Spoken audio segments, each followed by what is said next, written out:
سال 1387 اولین بار که فیلم مستندم توی لندن نمایش داده شد حس عجیبی داشتم. کلی تماشاچی اومده بود. همه از من عکس می‌گرفتن. گفتم عجیبه، یه شبه من و تهیه کنندم مازیار بهاری معروف شدیم. چقدر مردم لندن مستند دوست دارن. ولی واقعیت این بود که اونا از مجری برنامه جان اسنو عکس می‌گرفتن. Night after night, ensure that Channel 4 News comes to you. جان اسنو خبرنگار ارشد و مجری معروف برنامه خبری شبکه 4 بریتانیا بود.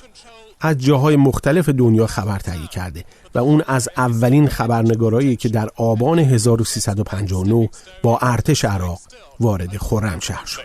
جان اسنو نیوز at 10 خرمشهر.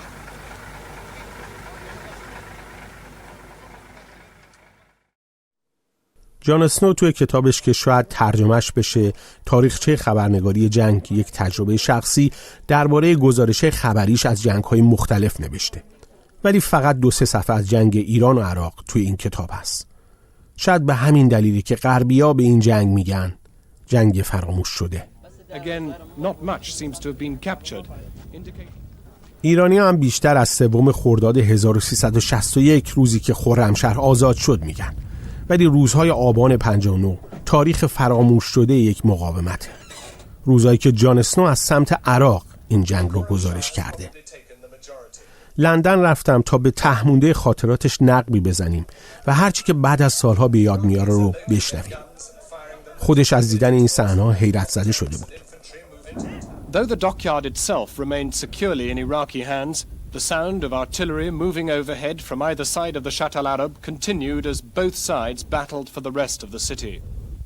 It was still the first flush of revolution and of this massive change from kingship to,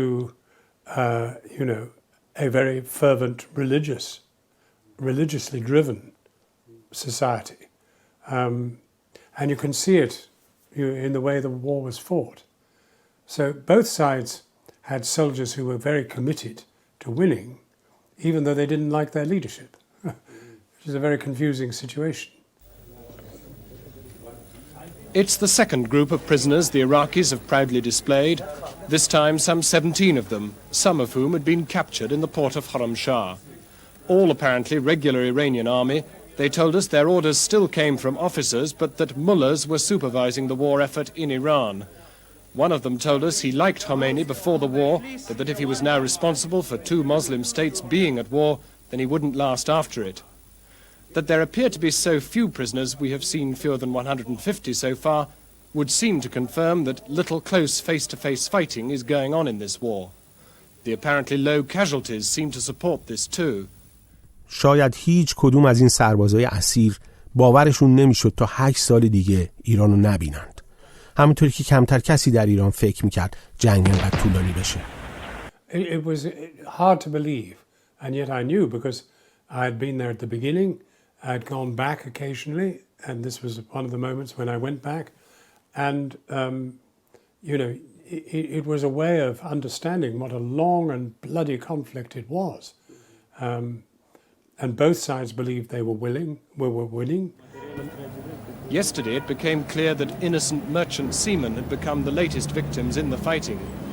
These Romanians had been anchored in the Shatt al-Arab waterway and told us they'd been deliberately fired at by the Iranians. The first bombing in room of captain, the big broke, and second next ship behind, and third bombing in engine room and fire, and plenty is Machine gun fire. Yes, plenty, yes. And another ship bombing, and the seamen jump in water. And arrived in water, the Iranian with a gun.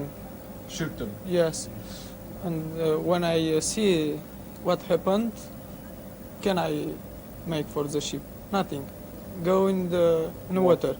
And we arrived in the water, another gun after us. Their story seemed to confirm all too vividly that the war is still raging beyond the pall of smoke which hangs over the port of Khorramshahr. The indications are that the Iranians are still firmly dug in along the riverbank south of the port. The Romanians said that beside their own, 3 ships had been shot at, and that at least 5 Indian seamen had died trying to escape from their blazing freighter. The Romanian seaman's story appears to indicate that under pressure the Iranians are prepared to resort to very desperate measures, using the international shipping left in the waterway to try to ensure that even if Iraq wins it, the wreckage left behind will render it unnavigable. Jon Snow, News at 10 on the upper reaches of the Shatt al-Arab waterway. I think twice we managed to go with the Iranians, but not for very long, and they weren't very keen to have us. Whereas the Iraqis, I think, felt that the propaganda war was important.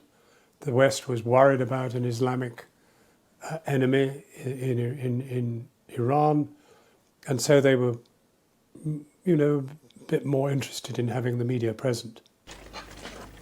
Pepsi Cola's battered welcome to visitors entering Iran marks the point where Iraq's captured territory begins. The wrecked military vehicles here bear witness to the fact that in the early days of the war there was a battle for the customs post, but that the Iranians then fell back to beyond Abadan with their artillery ready to prevent the Iraqis getting further. Despite the vast weight of Iraqi artillery that is pounding at Iranian positions daily, Iran is gradually organizing the defense of what is left. Iraq is pouring literally tons of shells into both Khorramshahr and Abadan. We seemed to be there, and we seemed to be having effect on the world's interest on this. And I think both sides wanted the world to be interested. And the world was interested because of oil. I mean, both sides were rich in oil. And a war between 2 oil powers was very alarming to the West. And that's why we were there. The Iranians may have proved too late in their bid to reverse things here, but their concerted retaliation is beginning to have its effect. We were to be taken to visit liberated Khorramshahr by the Iraqis, but incoming Iranian shells hit a truck in our path and fell no more than 30 yards from our own vehicles. Chaos ensued, and we were forced to turn back.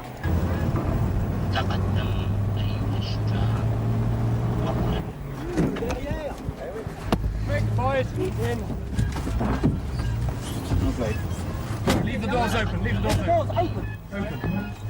Okay, go. Yalla. There was no organised management of the media, not the way there is nowadays. And you could, if you were prepared to take the risk, you could go anywhere, and we did. We crossed between lines, we crossed between sides. And usually would think one side, discovering that you'd been with the other side, would want you killed. I mean, that you were a risk. For a second time, we set off down the main road to the town, but again the Iranians were to strike.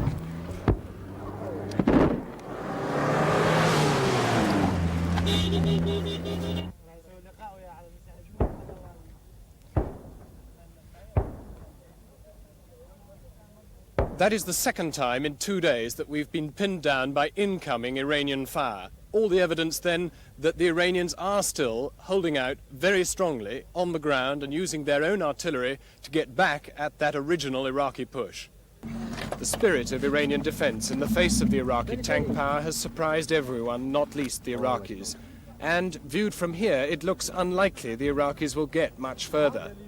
An almost fanatical defense has been fought for Khorramshahr itself, and day by day that defense on other fronts is getting better organized. Those of us who visited Iranian bases before the war know that they have the ammunition to carry on for a long time. They've learnt how to use it and are thus far from willing to come to any peace table until Iraq pulls back. Certainly the Iraqis are not yet securely enough in control of any Iranian center to dictate terms. And that was well demonstrated by the air attack that finally forced us to give up trying to reach Khorramshahr. History in the making. And that's, I think, why our media organisations sent us and why Western governments were very interested in what we could tell them. Because very often our intelligence was much greater than anything they'd been able to get from the field. These shells are destined for Iranian positions on the Abadan side of Khorramshahr.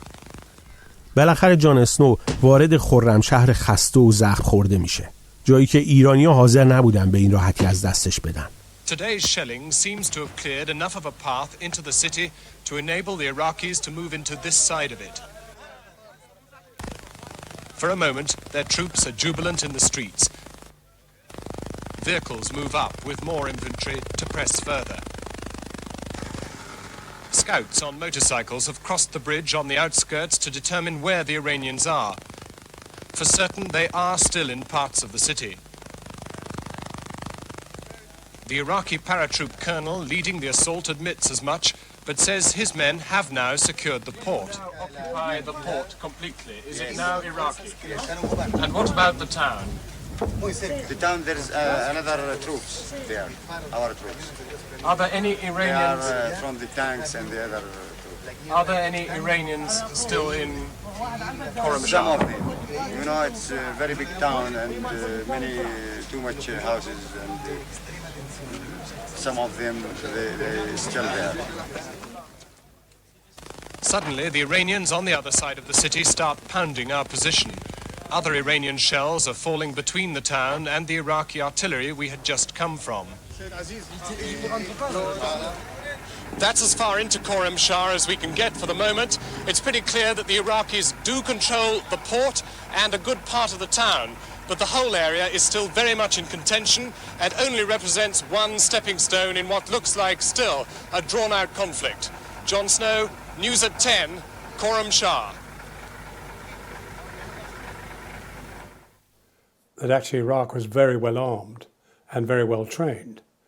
And I think they really did worry that they could be defeated by Iraq. Actually, when you were there, you could say they could not be defeated.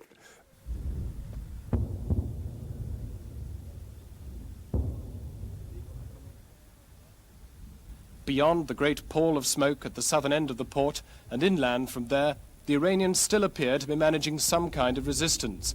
But those of us who have visited the Khorramshahr warfront regularly over this past week detect a falling off in the amount of mortar and artillery fire that the Iranians are putting up. From the Iraqi side of the Shatt al-Arab waterway to the south of that same black pile of smoke that stems from the Khorramshahr docks, the sound of artillery and mortar exchange pinpoints the battle as being between Khorramshahr and Abadan and inland from the waterway itself.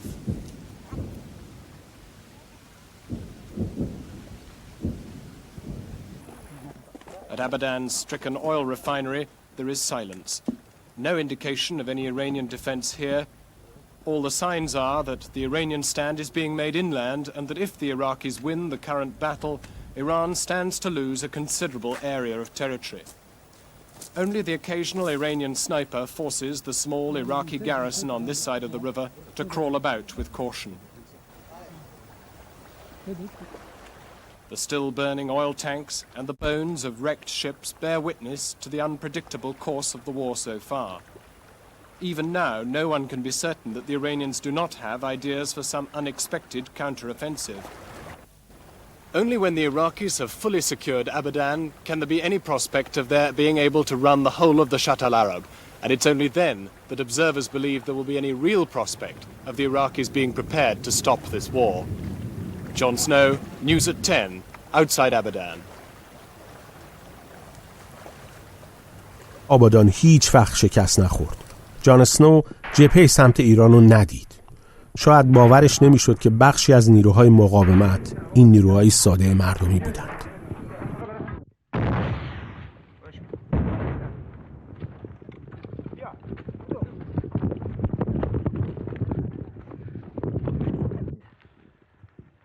برده اینا حتما بریم اونجا،